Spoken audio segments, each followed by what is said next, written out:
आप सुन रहे हैं के ढाका क्लासेस। नमस्कार। प्रतियोगी परीक्षाओं की तैयारी में हर विषय का गहन ज्ञान जरूरी है। आज हम राजस्थान के भूगोल के एक बहुत ही महत्वपूर्ण और रोचक अध्याय पर चर्चा करेंगे। बिल्कुल। राजस्थान की झीलें और बावड़ियां। जी, इस चर्चा में हम न केवल झीलों के प्रकार और उनकी स्थिति जानेंगे, बल्कि मानचित्र और परीक्षा की दृष्टि से जो भी महत्वपूर्ण तथ्य हैं उनका भी विश्लेषण करेंगे। तो कहाँ से शुरू करें? हम अपनी बात की शुरुआत झीलों के वर्गीकरण से करेंगे। पहले खारे पानी की झीलें और फिर उसके बाद मीठे पानी की झीलों को विस्तार से समझेंगे। चलिए तो शुरू करते हैं। स्क्रीन पर जो आरेख दिख रहा है उसके अनुसार राजस्थान की झीलों को दो मुख्य भागों में बांटा गया है, खारे पानी की और मीठे पानी की। हाँ। सबसे पहले खारे पानी की झीलों की बात करते हैं। ये जानना बड़ा दिलचस्प है कि एक मरुस्थलीय राज्य में इतनी खारी झीलें क्यों हैं? देखिए, इसके दो प्रमुख कारण हैं। पहला और सबसे महत्वपूर्ण कारण है टेथिस सागर का अवशेष। टेथिस सागर? जी, माना जाता है कि राजस्थान का जो पश्चिमी भाग है वो प्राचीन काल में टेथिस सागर का हिस्सा था, तो ये झीलें उसी के बचे हुए हिस्से हैं एक तरह से। अच्छा। और दूसरा भूगर्भीय कारण है माइका शिस्ट चट्टानें।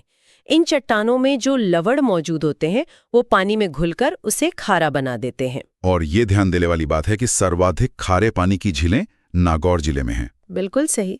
ये तो बहुत महत्वपूर्ण जानकारी है। अब कुछ प्रमुख खारी झीलों पर विस्तार से बात करते हैं। शुरुआत करते हैं सबसे प्रसिद्ध झील से, सांभर, जिसे द सॉल्ट क्वीन भी कहा जाता है। जी, सांभर झील अगर आप मानचित्र पर देखें तो ये 3 जिलों जयपुर, अजमेर और नागौर की सीमा पर फैली हुई है। 3 जिलों की सीमा पर? तो इसका प्रशासनिक काम कौन देखता है? इसका प्रशासनिक मुख्यालय जयपुर में है। और एक और बात, बिजौलिया शिलालेख के अनुसार इसका निर्माण वासुदेव चौहान ने करवाया था। अच्छा, परीक्षा के लिहाज से इसके कुछ और खास तथ्य भी होंगे? हाँ, कई हैं, जैसे कि यह चिल्का के बाद भारत की दूसरी सबसे बड़ी खारी झील है। दूसरी सबसे बड़ी? लेकिन यह भारत की सबसे बड़ी अंतःस्थलीय यानी इनलैंड खारी झील है। इनलैंड मतलब जो चारों तरफ से जमीन से घिरी हो। बिल्कुल। और इसे 1990 में रामसर साइट भी घोषित किया गया था, जो इसे अंतर्राष्ट्रीय महत्व का बनाती है। हाँ, और हाल ही में ये किसी वजह से चर्चा में भी रही थी, पक्षियों को लेकर। जी, एवियन बॉट्युलिज्म के कारण पक्षियों की मृत्यु को लेकर ये काफी चर्चा में रही थी। और यहाँ नमक उत्पादन की क्या स्थिति है? ये भारत के लिए कितना महत्वपूर्ण है? सांबर झील भारत के कुल नमक उत्पादन का लगभग 8.7% और राजस्थान के नमक उत्पादन का 80 से 90% हिस्सा पूरा करती है। 80 से 90%? ये तो बहुत ज्यादा है। हाँ, यहाँ क्यार विधि से नमक का उत्पादन होता है।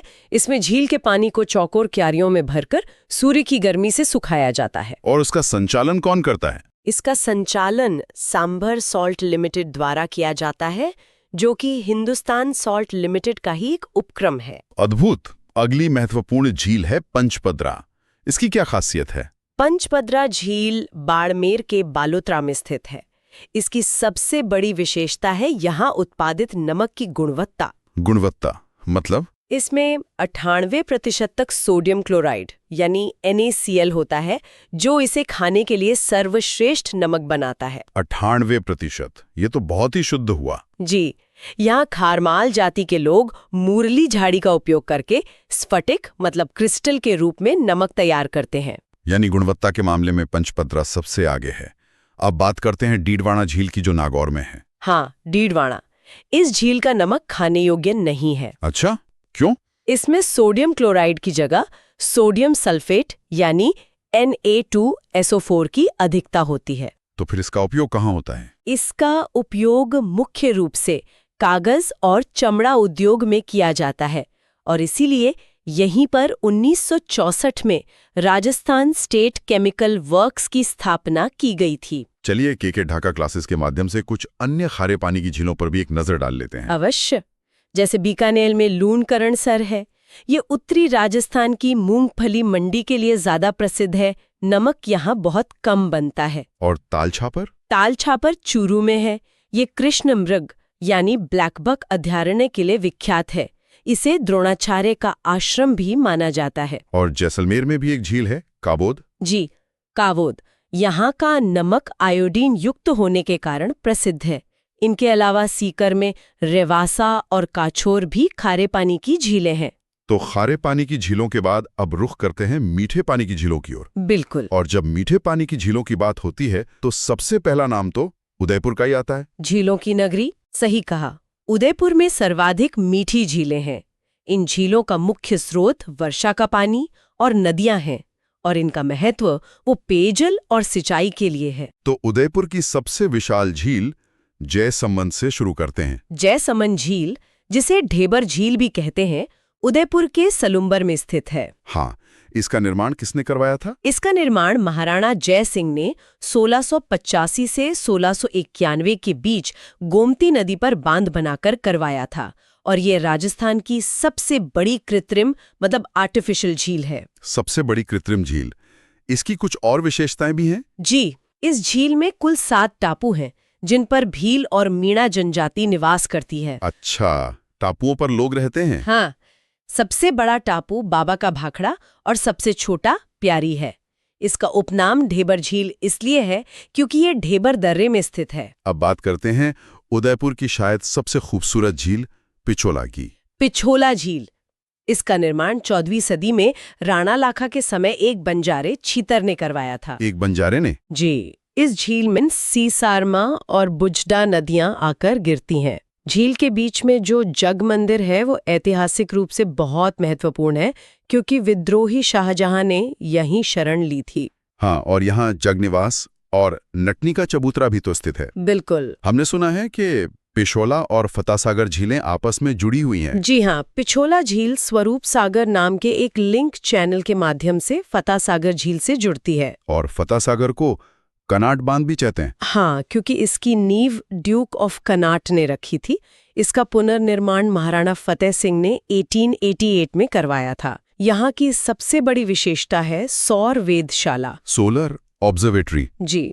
उदयपुर की एक और झील है, जी, उदयसागर, जिसका एक अनूठा भौगोलिक तथ्य है। बिल्कुल। उदयसागर झील का निर्माण महाराणा उदय सिंह ने 1559 से 64 में करवाया। इसकी सबसे खास बात यह है कि आयड़ नदी इस झील में गिरने के बाद बेड़च नदी के नाम से निकलती है। मतलब नदी का नाम ही बदल जाता है। जी। ये तथ्य परीक्षाओं में कई बार पूछा गया है। अब उदयपुर से बाहर निकलकर राजसमंद झील की ओर चलते हैं। राजसमंद झील कांकरोली, राजसमंद में स्थित है।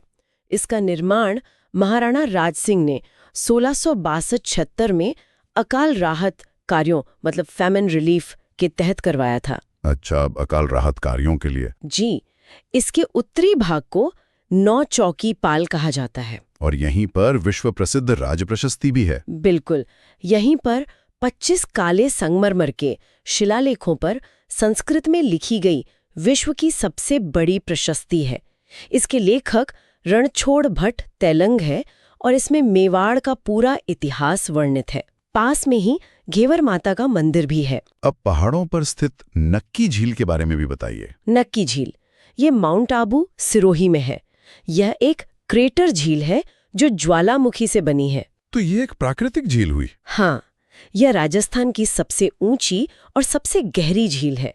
किंवदंती है कि इसे देवताओं ने अपने नाखूनों यानी नख से खोदा था, इसीलिए इसका नाम नक्की पड़ा। जी।